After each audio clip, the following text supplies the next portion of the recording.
आज का जो हमारा टॉपिक है वो है जीवाश्म विज्ञान।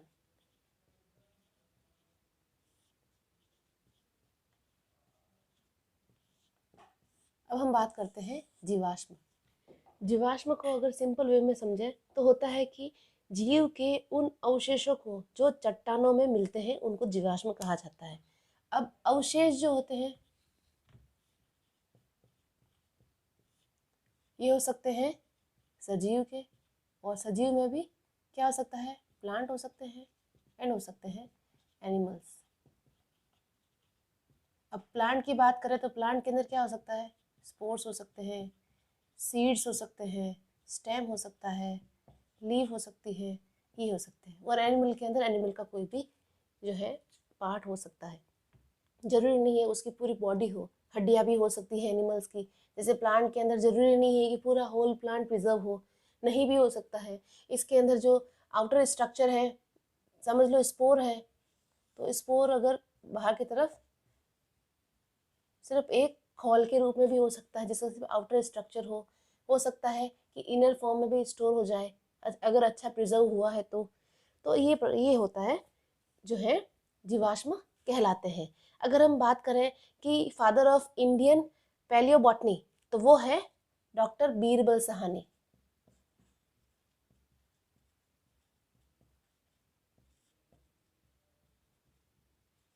डॉक्टर बीरबल साहनी ये कौन है, ये है फादर ऑफ इंडियन पैलियोबॉटनी। फिर हम बात करते हैं कि जीवाश्म का नामकरण कैसे होता है।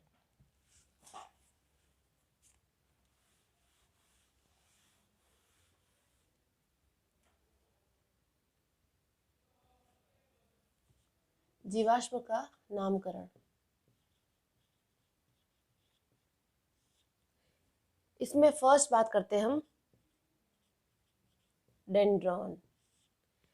इसमें क्या होता है कि अगर कोई वृक्ष है और उसका मुख्य अक्ष अगर प्रिजर्व हो रहा है तो उसके लिए हम वर्ड यूज करेंगे डेंड्रॉन। जैसे लेपिडोडेंड्रॉन एग्जाम्पल की बात करें तो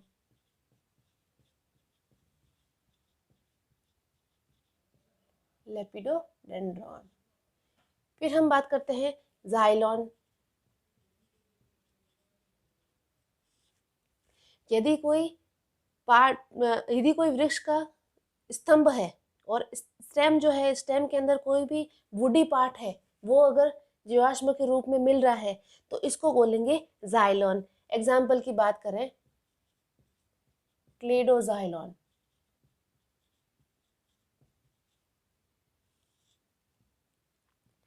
थर्ड है फिलम।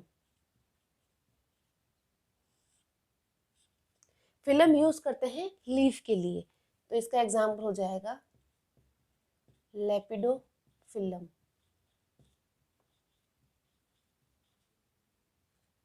फिर है कार्पॉन या स्टोमा। कार्पॉन या स्टोमा ये बीज के लिए यूज होता है, जैसे लेपिडोकार्पन हो जाएगा।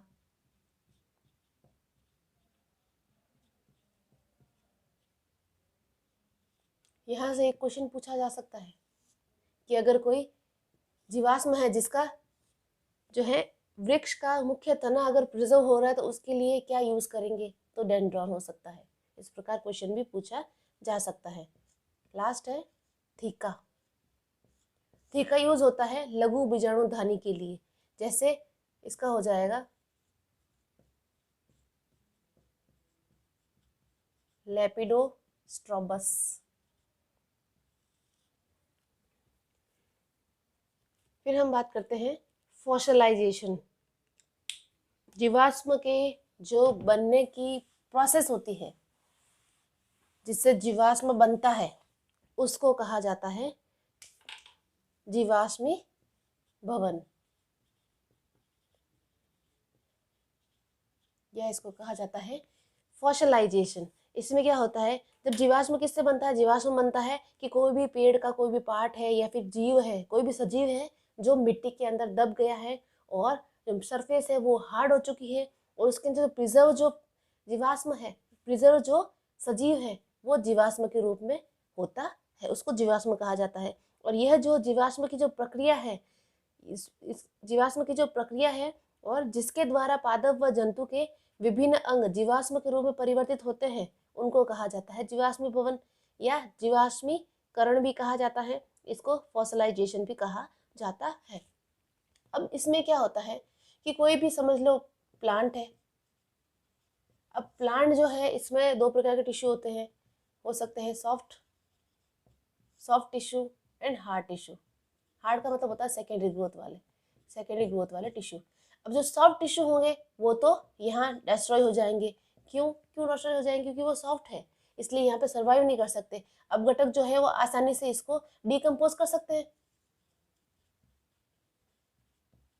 आसानी से डिकम्पोज हो जाएंगे।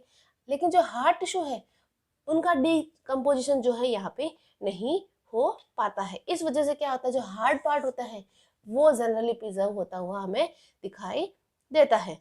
फिर हम बात करते हैं कि जीवाश्मीभवन के सिद्धांत के बारे में। जीवाश्मीभवन के सिद्धांत,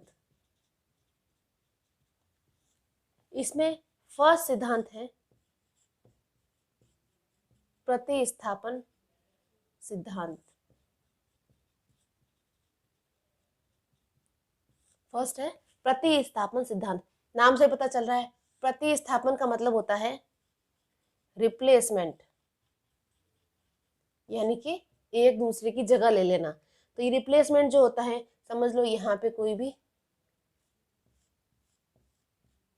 स्टेम है और इसकी ये सेल्स है या फिर कोई पार्ट है जो प्रिजर्व हुआ है और बाहर कुछ केमिकल्स वगैरह है, तो क्या हो जाएगा, यहाँ से जितने भी केमिकल्स थे अंदर, लिक्विड वगैरह थे, वो सब बाहर आ गए।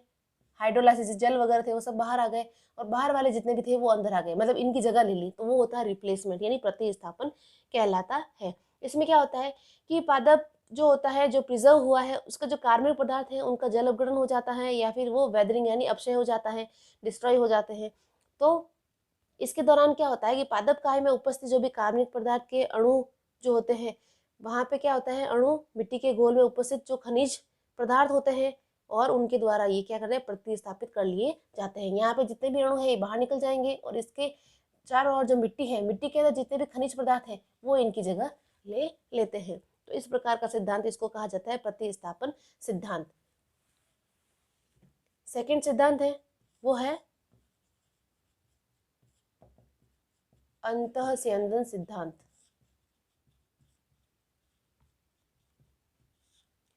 इसको याद रख सकते हैं इनफिल्ट्रेशन थ्योरी, या फिर इसको कह सकते हैं प्रेसिपिटेट, या बन जाता है, क्या बन जाता है, अवक्षेप बन जाता है, यानी प्रेसिपिटेशन यहाँ पे हो जाता है, या फिर इसको अंतःस्यंदन या इनफिल्ट्रेशन भी कहा जाता है। अब इस सिद्धांत के अकॉर्डिंग क्या होता है कि जीवाश्म भवन जो होता है उसमें कोशिका भित्ति द्वारा क्या खनिज पदार्थ का जो है इनफिल्ट्रेशन यानी प्रेसिपिटेशन हो जाता है।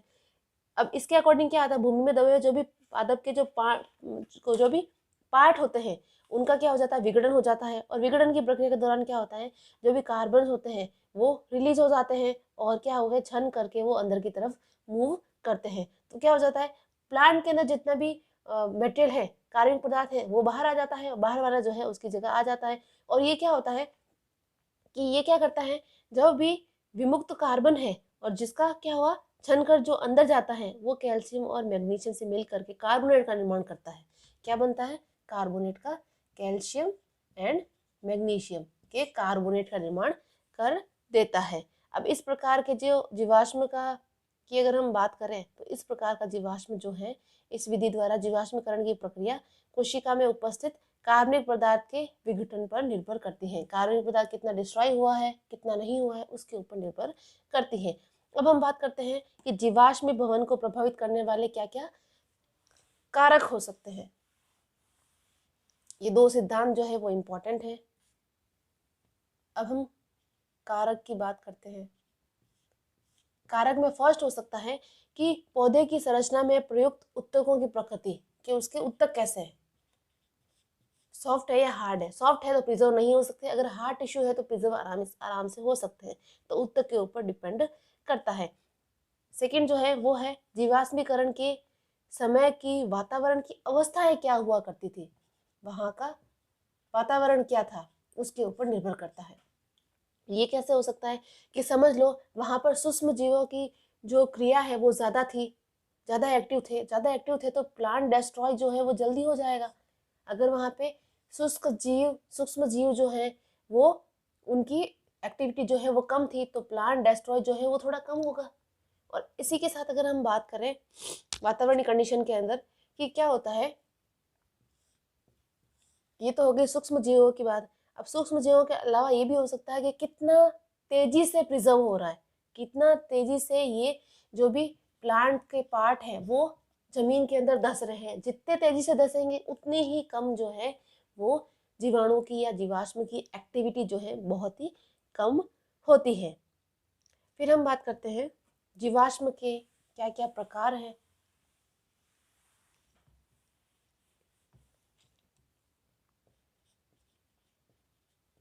जीवाश्मों के प्रकार, इसमें फर्स्ट पढ़ेंगे हम मुद्राश्म। मुद्राश्म नाम से ही पता चल रहा है, मुद्राश्म का मतलब होता है छाप। मुद्राश्म मतलब सिक्का होता है, सिक्के के ऊपर कोई भी छाप, जैसे लीव की छाप है, जैसे हमने यहाँ गांधी जी वगैरह की छाप होती है ना, 1 रुपये 2 रुपये 5 रुपये, वैसे ही छाप के रूप में रहते हैं, सिर्फ छाप के रूप में, तो उसको कहा जाता है मुद्राश्म जीवाश्म। अब ये जो छाप होती है ये पत्ती की हो सकती है, तने की हो सकती है, पुष्प की हो सकती है, और इससे क्या होता है सिर्फ बाह्य आकृति का ही अध्ययन कर सकते हैं। और बाह्य आकृति पे क्या क्या होते हैं, बाह्य आकृति पे बाह्य त्वचा होती है और रोम होते हैं, रंध्र होते हैं, पर इसमें आंतरिक संरचना का अध्ययन हम नहीं कर सकते। सेकंड है संपीड़ जीवाश्म। संपीड़ का मतलब होता है कंप्रेशन। कंप्रेशन का मतलब क्या होता है, दबाव। इसका मतलब होता है कि कोई भी जीवाश्म जो प्रिजर्व हुआ है उसके ऊपर बहुत ज़्यादा दबाव पड़ा है। अगर दबाव ज़्यादा होगा तो क्या हो जाएगा, जीवाश्म चिपटा हो जाएगा। जब जीवाश्म चपटा हो जाएगा तो ये एक पतली सी परत के रूप में ही रहता है। अब इसकी विशेषता की अगर हम बात करें तो संपीड़ जीवाश्म जो होता है एक पतली कार्बनिक परत के रूप में या फिल्म के रूप में ही रहता है, और इस जीवाश्म द्वारा जीवाश्म पादप की बाह्य आकारिकी का अध्ययन कर सकते हैं। तो बाह्य आकारिकी का अध्ययन कर सकते हैं क्योंकि चपटा है, पतला है। तो इसका क्या होता है, इसका एक दोष भी है कि आंतरिक जो आकृति है उसका हम अध्ययन नहीं कर सकते। फिर हम बात करते हैं थर्ड परपटाश्म।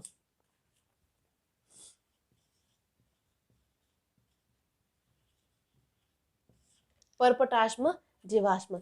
परपटाश्म जीवाश्म की अगर हम बात करें तो इसमें क्या होता है कि कोई भी पादप का कोई भी अंग है पौधे का, अब वो क्या है कीचड़ के अंदर दबा हुआ है। अब कीचड़ के अंदर बाकी वाले सारे पार्ट तो सड़ गए हैं, लेकिन उसकी जो बाहर वाला जो खोल है वो एक जैसा रह गया।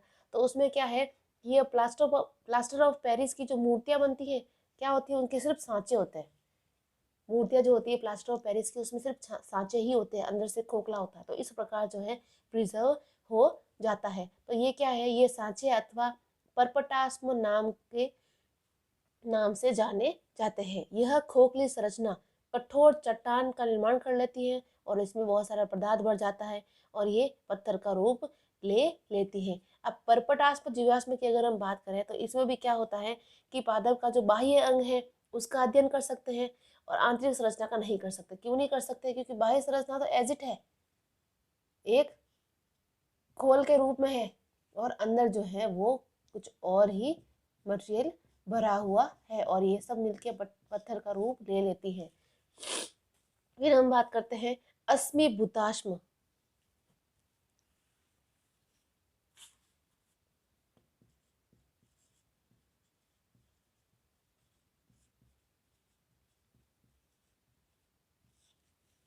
अस्मिभूताश्म जीवाश्म, ये अस्मिभूताश्म जीवाश्म ये ऐसे जीवाश्म है जो बहुत कम मिलते हैं और अध्ययन की दृष्टि से ये सबसे अच्छे होते हैं।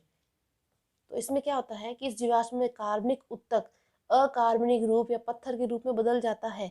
इसमें अगर बात करें कि जीवाश्म जो होते हैं उसमें क्या होते हैं, जिसका जो अवक्षेपण होता है, जमा होता है, वो होता है सिलिका।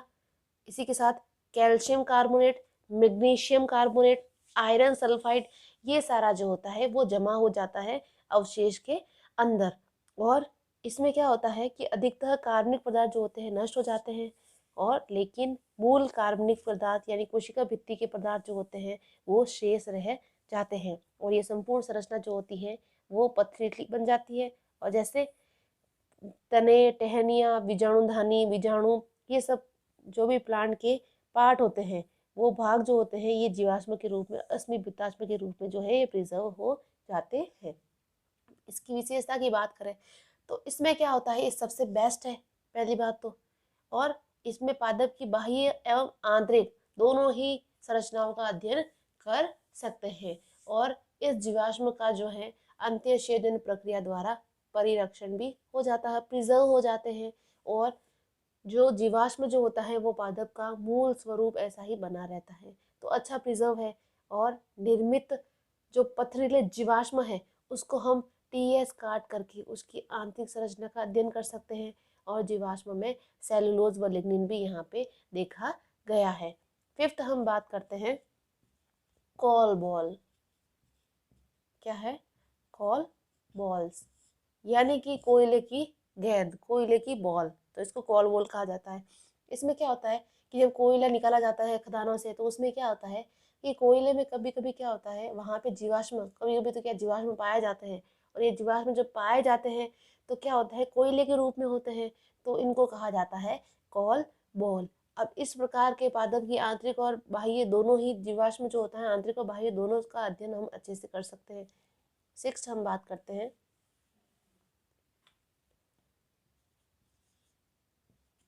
मम्मीकृत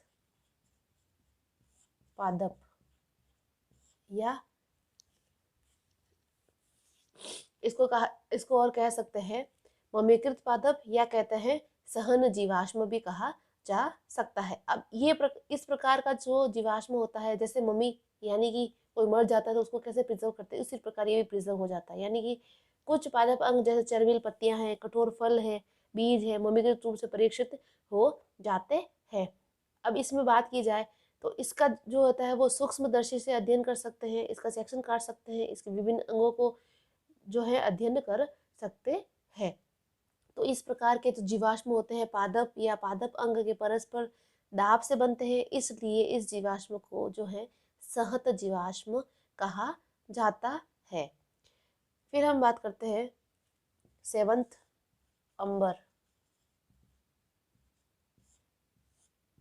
जितने भी जिम्नोस्पर्म है वो क्या करते हैं, रेजिन का स्राव करते हैं। रेजिन जब नीचे की तरफ आ जाता है, यानी धरती पे इकट्ठा होता है, तो इकट्ठा होता है तो वहाँ पे क्या कुछ स्पोर्स, छोटे छोटे पादप वगैरह जो होते हैं नीचे की तरफ, वो सब, या पोलन ग्रेन हो सकता है, स्पोर हो सकते हैं, बीज हो सकते हैं, ये क्या करते हैं, ये इसके धंस जाते हैं, तो यहाँ पे ये प्रिजर्व हो सकता है। बेस्ट प्रिजर्व जो है ये अंबर में भी पाया जाता है, यानी कि एज इट प्रिजर्व हो जाता है। फिर है एट्थ, एट्थ है कूट जीवाश्म। कूट जीवाश्म यानी सूडो फॉसिल्स। इसका मतलब होता है कि जो भी जीवाश्म है वो जीवाश्म के जैसा दिखता है, लेकिन वो क्या नहीं है, वो जीवाश्म नहीं है, यानी कि बेवकूफ बनाने वाला जीवाश्म है, तो उसको कहा जाता है कूट जीवाश्म।